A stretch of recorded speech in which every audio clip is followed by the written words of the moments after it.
Hello, I'm Ronnie Eldridge. Welcome to Eldridge and Company. There are different roads from a place like NYU Law School. One, quite crowded, takes you to $1 million law company.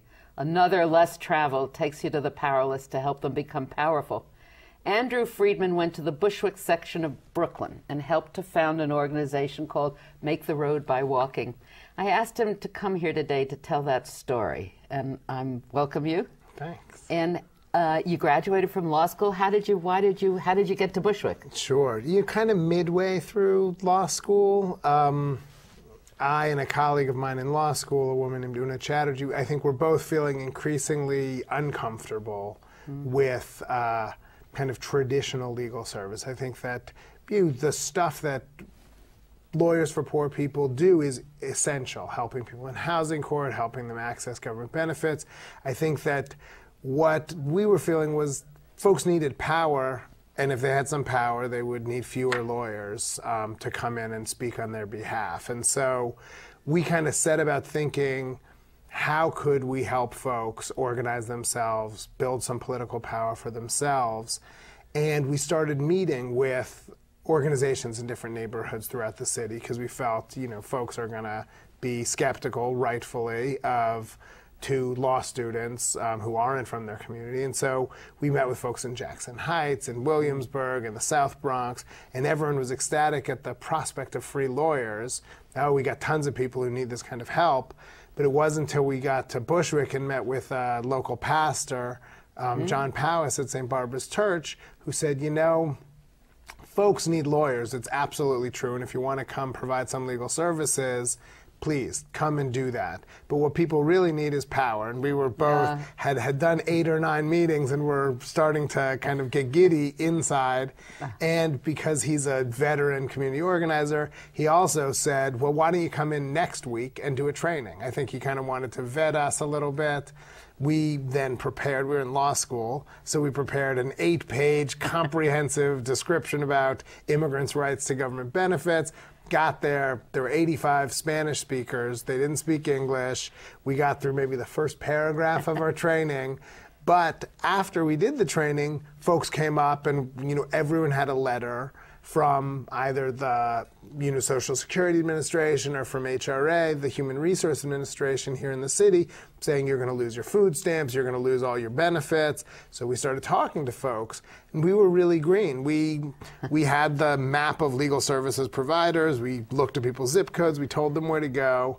And we said, hey, we'll come back next week and see if you're unable to resolve the problem. Next week, every single person came back. They brought a friend. I was going to say plus more, right? Exactly. They hadn't been able to get the attention at the local legal service office because they're swamped and under-resourced. And so then we started forming relationships. Today, we got a staff of 45 people. We really have built a membership base of close to 3,000 community members who govern the organization. We're able to catalyze some public policy change on really important issues. So it's been a 10-year period full of lots of work, but really it's been an honor to So there are 2 questions. One is, what made you so simpatico with people who are basically poor people who need that you wanted to help? And how did you fit into Bushwick? Is a very interesting community historically. You've got that on your website also, don't you, about Bushwick, or somebody does. What's happened to Bushwick recently so that you're so welcome there?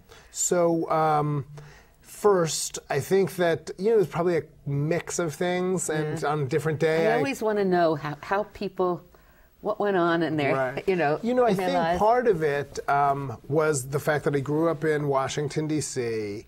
in a very different time than now. It's a very segregated city. It's really segregated both by race and class.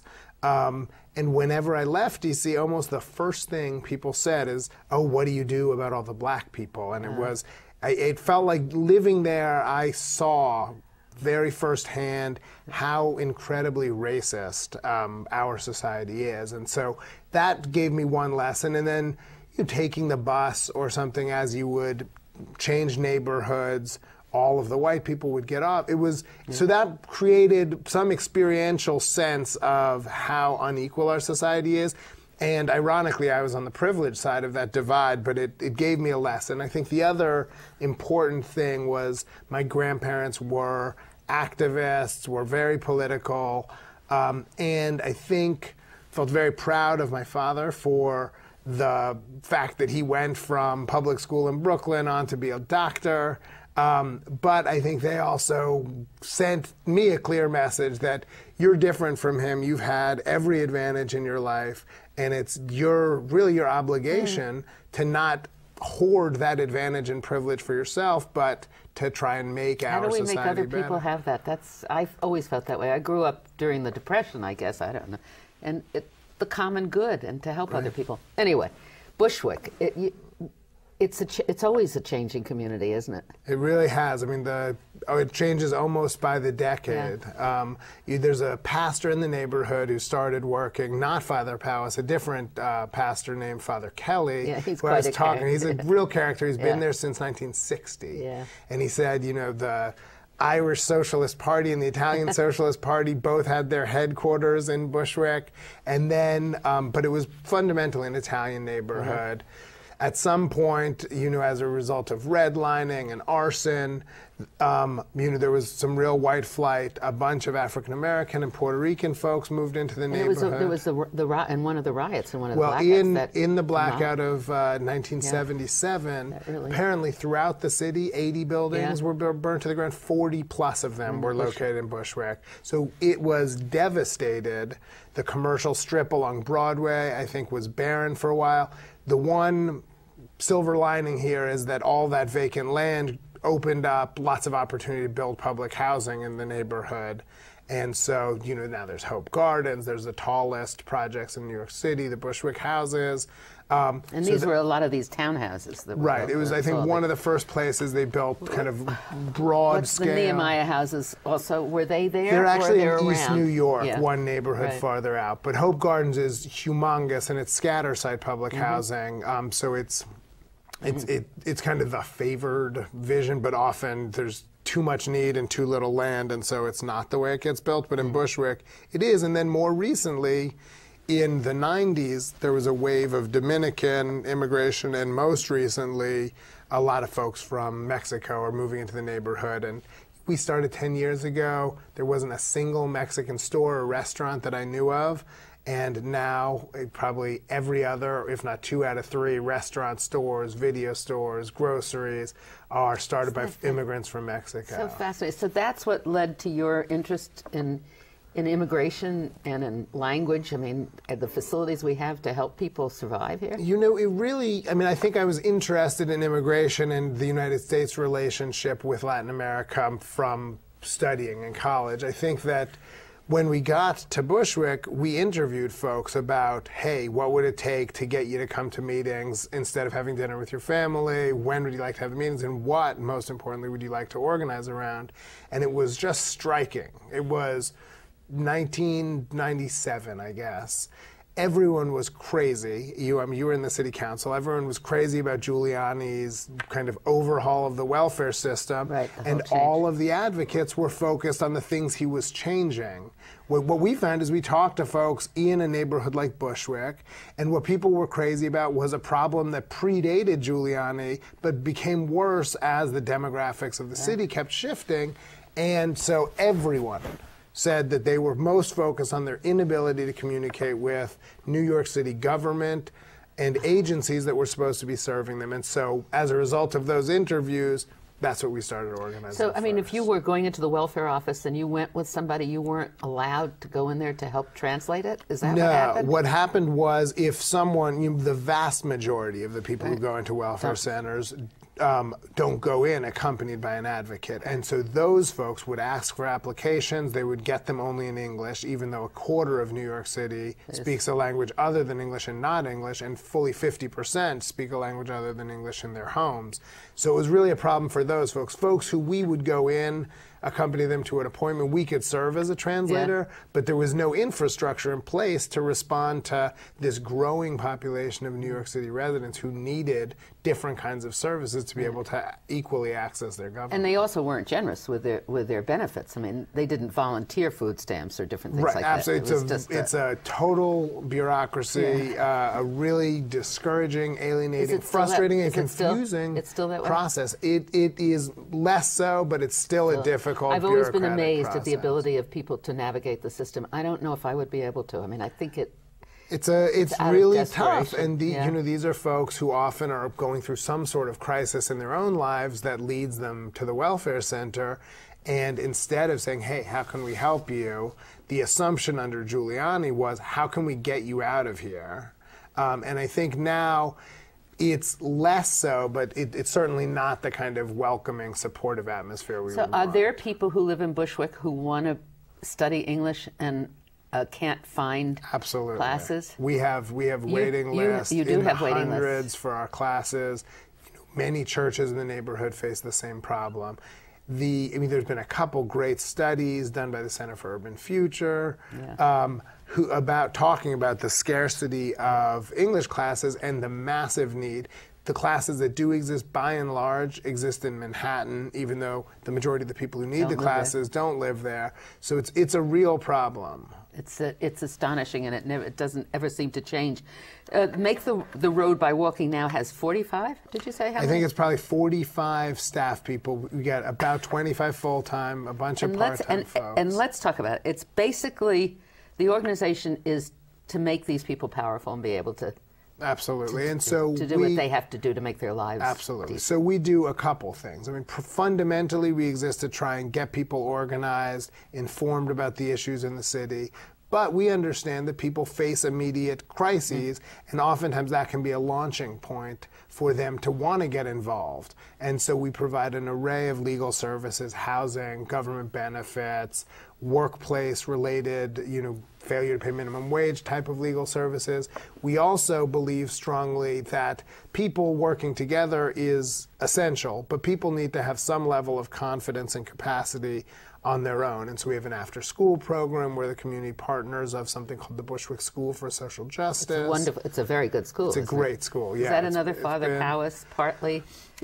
Father Powis definitely worked with us as we tried to get the Department of Ed. And they're about to graduate something like 80% of their students.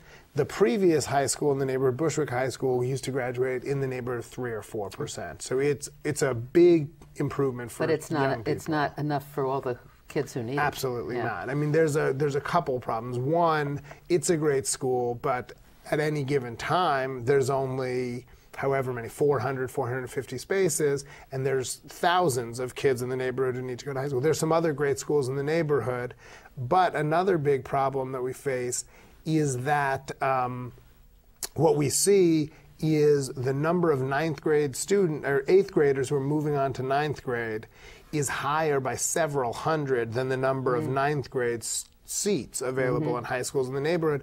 So what happens is the kids who are least engaged or whose parents are least engaged end up having to take the L train out to Canarsie, take a 45-minute bus, and it just makes it that much more likely that they'll drop out, kind of get lost in the crowds. It's another very complicated system to navigate. Absolutely. The whole selection of schools. Absolutely. So you do legal services. You do tutoring and education. You teach computer skills as well as skills, English, ESL, literacy, basic literacy in Spanish, and then we do a bunch of after school. We have a tutoring program that goes every day of the week. Then you do teaching how to organize, don't you? Yes, absolutely. It's an important thing for folks to know, both kind of the basics of how to reach out to your neighbor effectively, to who makes decisions here in New York City and New York State, and then helping people avoid some of the pitfalls of organizing, which is falling prey to internal conflicts, trying to help folks develop a larger politics that kind of transcends the me versus them. Let's get services for Bushwick, and don't worry about the folks in Corona. We really are trying to create a sensibility that what we're trying to do is see community not competitively and not geographically, but rather kind of based on class, and interest. And then you help workers, workplace justice, right? Yes, absolutely. And what does that mean? Well, you know, so many workers, hundreds of thousands of workers are not paid minimum wage in the city. So many workers are abused in the workplace. And so we created something called the Workplace Justice Project, so those folks have a place to go. One, to get the legal services they need, and two, to get support organizing to put pressure on their bosses, essentially, to obey the law, to respect their dignity, to respect their rights. And we've had some amazing gains. One 10-store sports apparel chain called Footco was paying their workers between $3 and $4 an hour. None of them had health insurance. None of them, got breaks. It was a bad place to work. We started working with the workers. We helped them to decide they wanted to form a union, and then they organized themselves, and they ended up kind of voting to join the retail, wholesale, and department store union. And then we helped negotiate a contract, so now they're going to be earning over $8 an hour. All of them have health insurance, part-time, full-time. They have vacations, they have seniority, they only can be fired for cause as opposed to for whatever the boss wants. So. And then what do we do about housing?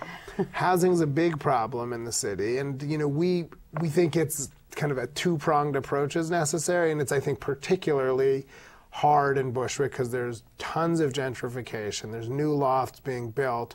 Landlords can smell the opportunity to make money, and so oftentimes they stop fixing their apartments. They start harassing their tenants, pressuring them, threatening they're going to call immigration on them, really terrible stuff. But what we think is we got to do, half of the problem is preserving the affordable housing there is by enforcing the housing code and by making sure that the rent laws are enforced. The other piece of, and then I think what we'd like to do is see rent control and rent stabilization expanded, because right now the state levels are set so low that so many apartments are kind of moving from control to no control. So that's a big priority. And then the other priority is just building new affordable housing and trying to do it in a way so we're not talking about affordability defined as $80,000+ of income a year, but maybe by zip code, because in Bushwick the per capita income is $7,000. And so the idea that something that's affordable to someone with $80,000 is affordable to folks in Bushwick is just crazy. Father Powis, who has been on this program, oh really? and is I agree with you, a most remarkable person. He tells that an owner buys a building, right, and it's run down and everything else, but they come to a tenant and they offer them $3,000 or $4,000 to move, and that's a lot of money to somebody who earns who has an income of $7,000 or no job. And they move, and then they renovate the building, and then it becomes one of your lofts. Right.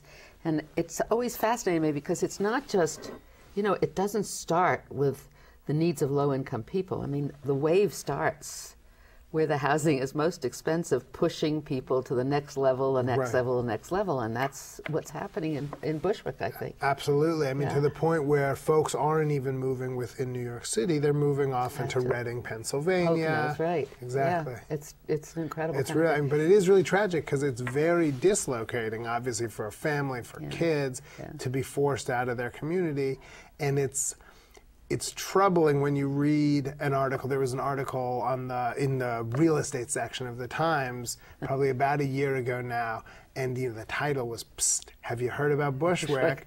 And it's so clear and so shameless, really, who the audience is. It's like Bushwick has never been discovered. There's not already 100,000, low-income Latino families living there.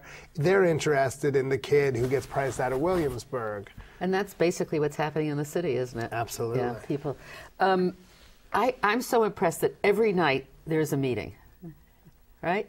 Yeah. And how many people come to these meetings? It depends, but almost always more than 30 and often more than 60. So incredible. Parents are gathering on Monday nights, and while they're gathering, there's 25 people in an English class, and the Youth Power Project is publishing their newspaper, doing their theater group, having an organizing committee meeting. So every night the place is buzzing with vitality, and I think that the message or the lesson is not that we're so great at our jobs. The lesson is that given an opportunity to participate in the civic life of this city, folks will do it if you treat them with respect. You understand that they're not kind of pieces to be manipulated and moved around, but you say, what should we do? You make the decisions. People, what we've found is people have exceeded our expectations almost every time. Do you, you also support legislation, don't you? Do Absolutely. you lobby? So are you a nonprofit that people can contribute to? Absolutely. And you have a website? We have a website, which is www.maketheroad.org, and it's possible to make donations straight from the website. But so you sponsor legislation, and how much legislation do you have now that you're interested in? Well, we are working on a couple major legislative initiatives. We've had some success winning legislative initiatives in the past. The current bill that I think we're most committed to is something called the Safe Housing Act. That both the Speaker and the Mayor have announced that they support. So I think we're in good shape. But essentially what it does is it creates a new program that would guarantee that the worst apartments in New York City get repaired either by the owner, and if the owner is MIA, by HPD relatively quickly. So we're talking about 2,000 plus apartments every year, with HPD stepping in and doing kind of major repairs. So then instead of just putting new drywall over in a leaking ceiling, we're talking about them actually fixing the leak and making the major systemic repairs that often don't. Do you have the, I mean, what is the Rent Stabilization Board? Where are they? They're on board, actually. They were at, they announced their support, and I think it's a testament really to the Speaker's kind of work to bring everyone on board, and she put in some things that they've been wanting about, self-certification that repairs are made. But she brought it together, and HPD had been really resistant, and eventually that's very helpful. Yeah. So are there other areas that have similar organizations, or are they broader? There are many organizations around the city. They tend to be, I think what's unique about Make the Road is that we're multi-generational, we're multi-issue, and even though most of our members are immigrants from Latin America, we've got a bunch of members who are Puerto Rican or African American, and so we're not organized ethnically. So I think those are the things that are unusual. There are many organizations who are working in just one community. There are many folks who do adult education. Yeah. There are many youth organizations, and then there are many kind of ethnically organized communities, but not kind of in the same way. And you work with other organizations. We work really closely. The organized clergy. Yeah, absolutely. They're very helpful, aren't they? Enormously helpful, and we've got pretty progressive clergy in our community, so we work a lot on our campaign to increase wages and improve working conditions in the neighborhood. Local pastors have been enormously supportive. We're actually in the process of organizing a protest where the congregants of multiple churches will convene on this associated supermarket that owes their workers close to $2 million in back wages. I even feel sorry for Associated Food Market because they don't know what's going to happen to them, right? Yeah. I think that's right, but they're not worthy of your sorrow. All right. Where are you physically located? We are located right have near. A building? We do. We don't own it. We rent actually, essentially 3 storefronts and the back of a local credit union that are all adjoining. So we have our central office, and then 2 doors down, we kind of have rented the back of the Brooklyn Cooperative Credit Union. And we're on Grove Street between Myrtle and Knickerbocker Avenues. That's great. And your board, it consists of members. Our members elect our board of directors. And so each organizing committee, the youth, the parents, the workers, the folks who are doing housing organizing, and then our civil rights group, and we have a lesbian and gay project also, they each get to elect a board member. That those folks constitute the entire executive committee of our board and are the majority of our board. They periodically will invite someone. We're trying to do a capital campaign, so they invited an architect to join the board. So we have a couple other folks who are kind of fellow travelers who get invited onto the board by the members who are elected. Do you see that there's a different feeling in the neighborhood of a buoyant, kind of optimistic feeling? I think there is definitely there's this vibrancy that wasn't there when we got there, and it's much safer. All of the new immigration, I think, has really revitalized the economy of the neighborhood and also just the energy. Right. Folks are feeling positive. Tons of kids. The parks are full. So it's great. You don't have many parks. This is a problem. We have fewer parks than any other neighborhood in all of New York City except for East Flatbush, and it's a real concern because the housing is overcrowded. Often the apartments are poorly maintained, so folks need a place to go and kids need a place to play, and so that's something that we are very serious about. The one thing that I would say is there is an impending sense of anxiety over the gentrification of the neighborhood, the rising prices, particularly the rising rents. So I think that's something that kind of coexists with the optimism and the vibrancy. It's such a conflict in the city, isn't it? Do most of your people have jobs? Many of our people, probably half. And then a bunch of people are either unable to work because they're primary caretakers or because they are there a lot of single parent families? Yeah, tons of single parents. Do you have childcare? We do have childcare. Every single meeting, we have childcare. We have food. So we think it's important for those folks, particularly in many ways, not because they're powerful, but because they're alienated and isolated, to have a place to come together and talk about what's going on in their lives. Have you ever regretted that you didn't go to work in a law firm or to work with a hedge fund? Absolutely not. Absolutely not. I think it's really been an honor to be part of Make the Road by Walking and to meet all of the amazing, courageous people who are, much more courageous, talking about your child who has been poisoned by lead-based paint. These are really heroic folks, and so it's been an honor. And people to leave a country and to come here. Absolutely. It's the pioneering spirit that they must. I mean, I'm so glad that you've been able to connect to them. And I wish we had more people like you in the world because I know the world would be a better place. Thank you very much for coming. Thank you so much. Thank you.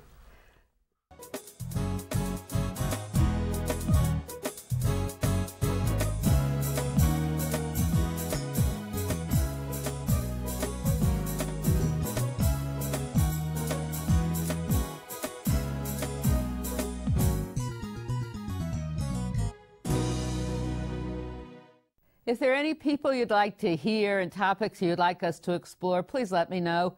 You can write to me at CUNY TV, 365 Fifth Avenue, New York, New York, 10016, or you can go to the website at cuny.tv and click on Contact Us. I look forward to hearing from you.